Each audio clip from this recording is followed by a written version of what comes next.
Alhamdulillah. Bismillahirrahmanirrahim.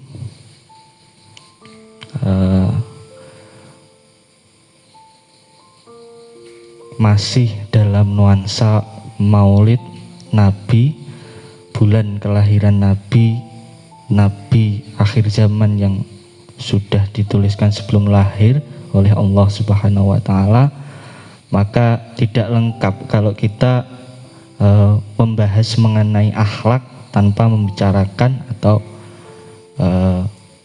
mengetahui akhlak-akhlak baginda Rasulullah SAW. Dengan demikian, ketika kita mampu mengetahui akhlak-akhlak Rasulullah, diharapkan kita juga bisa meneladani akhlak-akhlak dari beliau. Tentunya mengenai akhlak Rasulullah tentu banyak, karena Rasulullah itu sebagai rahmatan lil alamin, membawa rahmat bagi seluruh alam. Bahkan membicarakan mengenai keilmuan pun adalah baginda Nabi Muhammad SAW niku pintunya, gudangnya ilmu.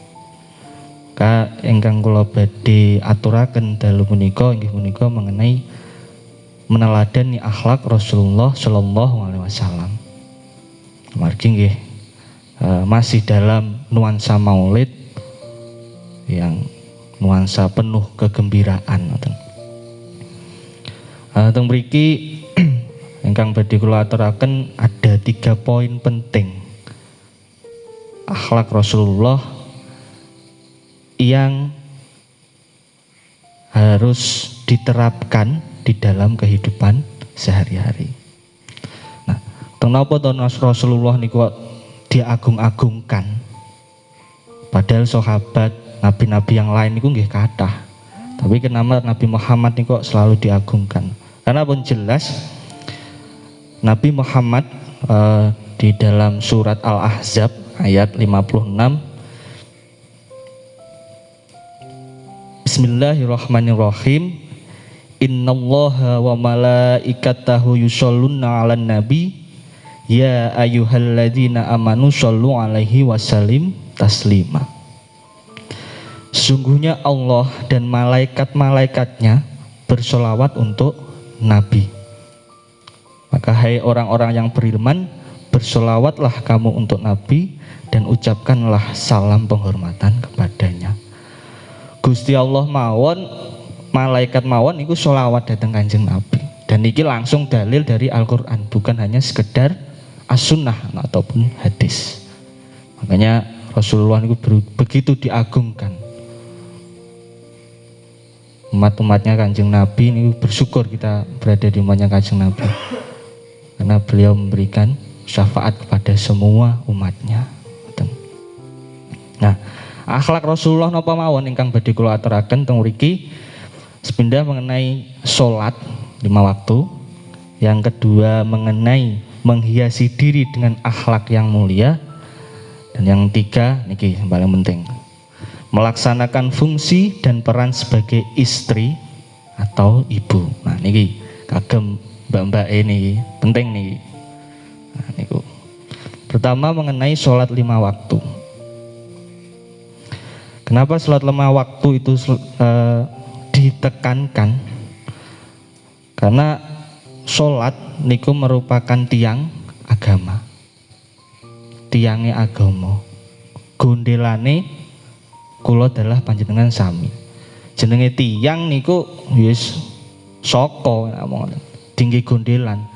Contohnya misal enek angin mobat-mabit, ketika kita randi gondelan ya bakal kalap katut angin ngoten niku. Nah niku pentingnya sholat. Dan sholat itu juga menjadi pembeda antara kaum muslim dan non muslim. Niku bedane pentingnya sholat, merupakan sebuah pembeda. Dan fadilai manfaatnya sholat itu napa mawon kathah sanget nggih. Pertama nggih menika sholat dapat mencegah perbuatan yang keji dan mungkar. Jelas ketika kita mampu melaksanakan sholat wilang wajib dengan tertib, dengan tekun, Ketika kita akan melakukan perbuatan keji, kita akan punya batasan. Aku diingi sholat masa arep lakoni hal-hal sing elek niku. Dan sholat merupakan mi'rajnya seorang muslim. Mi'raj ya menika dalane wong muslim sebagai jalan.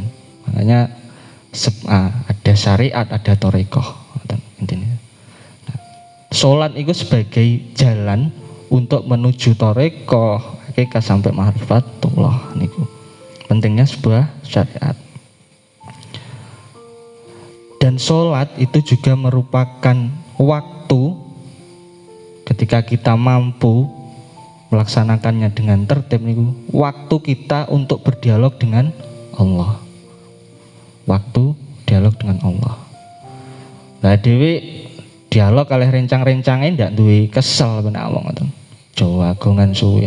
Tapi ketika berdialog dengan Allah nih kok lupa niki sing bahayane enten mriku. Makanya kita meneladani sifat Rasulullah mengenai sholat ini sangat penting. Niku. Kita di situ dapat memohon, meminta kepada Allah, berkeluh kesah, dialog, mbuh seneng, mbuh susah, pokoknya intine sholat. Wong niku wong napa niku waktu untuk berdialog dengan Allah. Toh waktunya cuma 5 waktu dalam sehari. Kadang kan pun di tugase kuliah, tugase napa nggih, kegiatan keduniawan kali sholat 5 waktu. Kata sholat 5, kata tugas-tugas pada umumnya. Pun diringanke sangat niku. Zaman riyin terus nggih Mas Arif nggih. 50 kali juga nggih termasuk sholat niku. Sampai pada umatnya Kanjeng Nabi niku dibuat 5 kali. Ngoten pentingnya sholat. Terus nah niki saklajengipun sholat niku merupakan amal yang bakal ditanya pertama kali di akhirat nanti. Terus pertama kali yang ditanya niku bukan amal napa nggih? Amal jariah, amal sedekah bukan, tapi mengenai sholat. Niku pentingnya sholat niku. Maka jika sholatnya baik, maka akan ada harapan amal yang lainnya juga akan baik. Ketika sholat kita baik, amalan-amalan yang lainnya juga akan mengikuti. Nah, selain itu juga akan memberikan pengaruh kesehatan fisik dan kerohanian. Selain kita mendapatkan rahmat, fadilah, pahala dari sholat itu, sholat juga bisa memberikan pengaruh kesehatan dateng awak kula adalah panjenengan sami terhadap fisik dan rohani. Niku pentingnya sholat. Dan niku kados napa nggih? Gerakan-gerakan sholat niku juga merupakan gerakan-gerakan olahraga, gerakan yoga seperti itu. Maka itu pentingnya sholat. Nah, dengan mengetahui seperti ini, semoga kedepannya kita juga bisa istiqomah dalam menjalankan sholat 5 waktu. Amin. Nah, yang kedua mengenai menghiasi diri dengan akhlak yang mulia. Menghiasi diri dengan akhlak yang mulia. Nah, akhlak yang mulia berdasarkan Kanjeng Nabi niki pripun? Nah, niki hadisnya jelas bahwa Kanjeng Nabi niku sebagai datang ke dunia itu bukan hanya sekedar datang pada manusia seperti manusia pada umumnya mboten. Tapi datangnya Kanjeng Nabi niki dijelaskan dari riwayat Ahmad bahwasanya aku diutus ke dunia ini untuk menyempurnakan akhlak.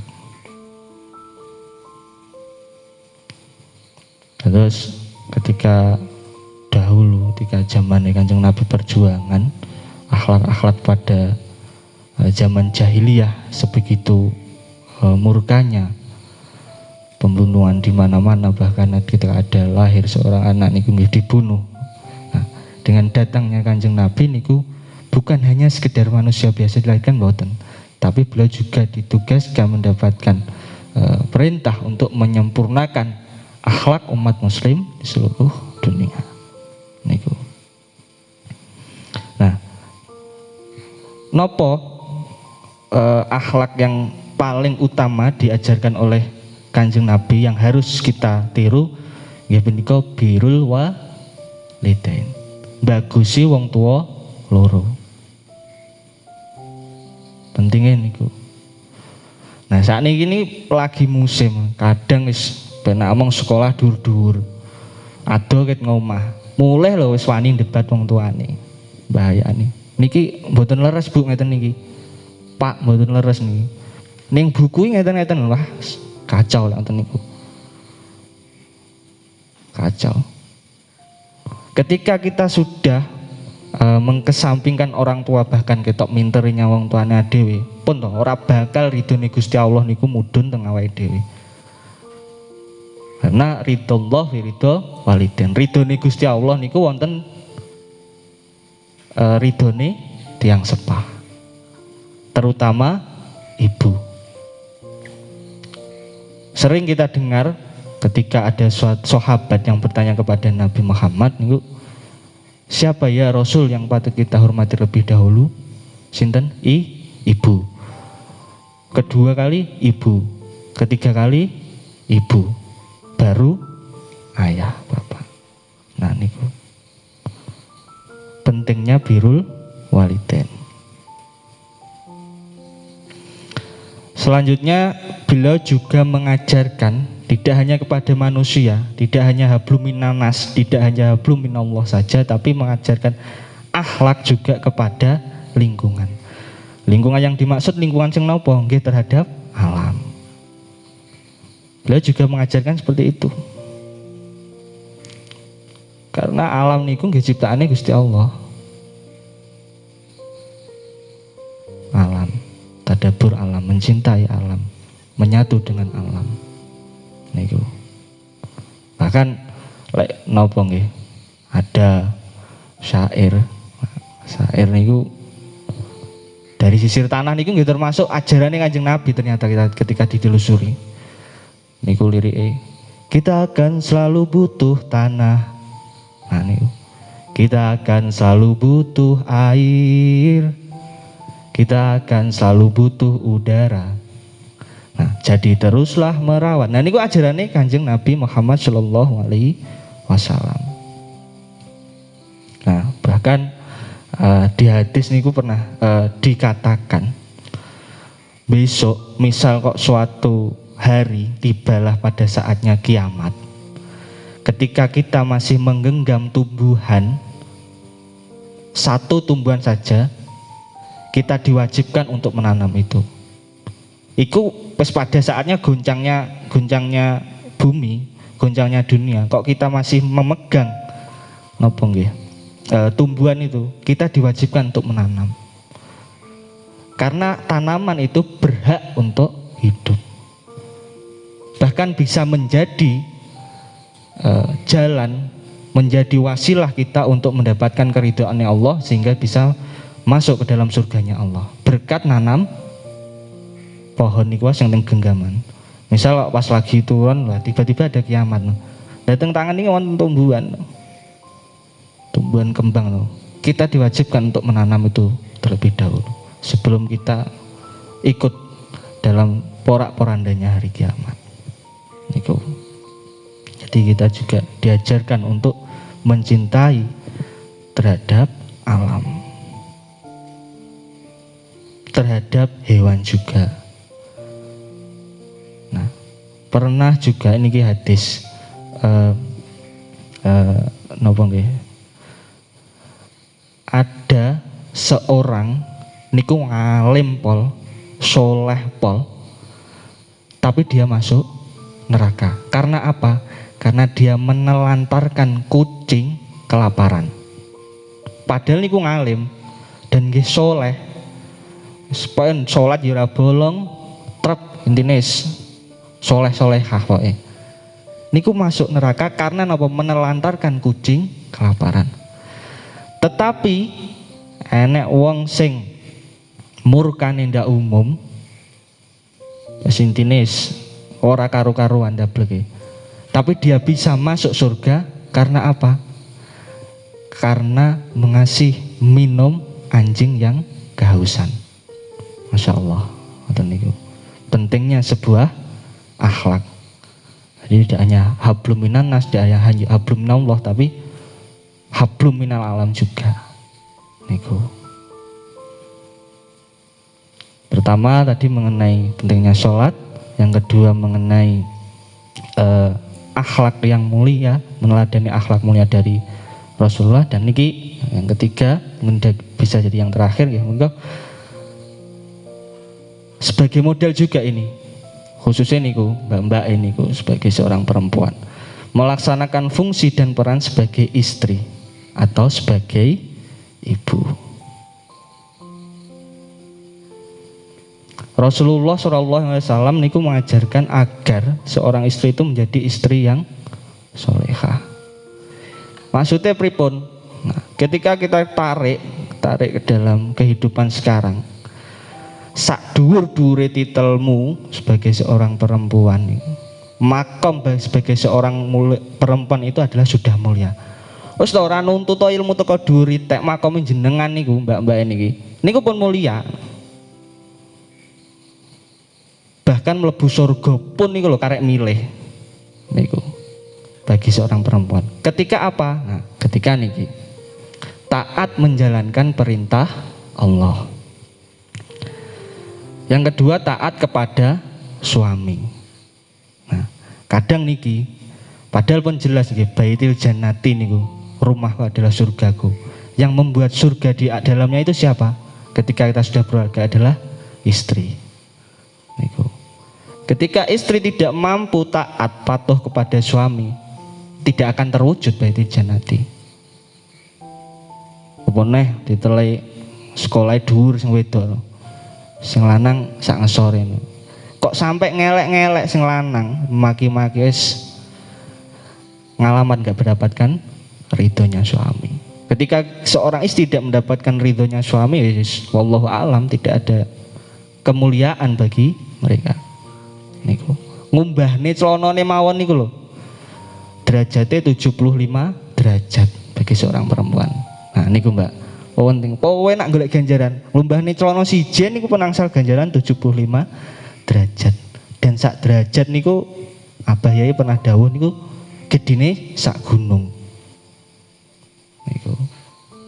Powe nak ketika taat kepada suami. Nggih seorang istri. Selanjutnya niku menjaga amalnya, baik berupa harta benda maupun dirinya. Menyenangkan hati suami. Suami ini misal pas dugi, nembe dugi saking kerja, buka lawang niku. Ketika seorang istri mampu menyenangkan hatinya, bisa menyenangkan, misalnya lebu ngoten pripun didamel teh ngoten mawon niku pun nyenengke atine istri. Ganjarane pinten? 35. Menyenangkan niku pentingnya. Menyenangkan hati suami. Terus menjaga kehormatan otomatis niki, apalagi ketika ditinggal suaminya. Dan yang terakhir niku menghormati orang tua dan keluarganya. Nah, kadang niki engkang dados salah persepsi. Menghormati orang tua niku ketika sudah menikah niku tidak hanya menghormati orang tua kita sendiri, baik laki-laki maupun perempuan. Tapi ketika sudah menjadi satu keluarga, menjadi suami istri, menghormati itu juga menghormati kepada mertua. Karena birrul walidain terhadap mertua niku juga istilahnya apa? Dapat kita mendapatkan keriduannya juga. Keriduan dari kedua orang tua. Orang tua mertua dan orang tua diri kita sendiri. Niku. Nah, niku. Nah niki sing kula maksud hadis tadi penake mlebu surga wong wedok niku nggih niku. Ketika mampu taat kepada Allah dan taat kepada suami. Kalau niku kadang ngantos geram, nah niki lagi musim emansipasi wanita niku. Emansipasi wanita nggih penting, tapi jangan sampai niku sebagai seorang wanita, jangan sampai menghilangkan marwahnya, posisinya sebagai wanita yang mulia. Sampai-sampai wanita memaki-maki suami, memaki-maki orang tuanya sendiri, memaki-maki mertuanya. Jangan sampai. Ketika semua itu mampu dijalankan dengan ikhlas, ketaatan itu, maka Allah Ta'ala akan memberikan ia surga dari manapun yang ia mau. Intinya pintune kon milih niku. Terus poin terpenting pada malam hari ini nggih punika meneladani akhlak Rasulullah mengenai, pertama mengenai sholat 5 waktu, yang kedua akhlak yang mulia,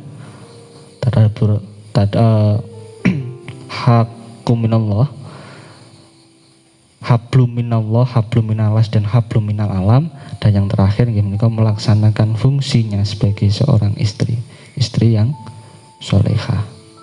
Mungkin itu yang bisa saya sampaikan pada malam ini. Ada kurang lebihnya mohon maaf. Wallahu minkum wallahul muwaffiq ila aqwamit thoriq. Wassalamualaikum warahmatullahi wabarakatuh.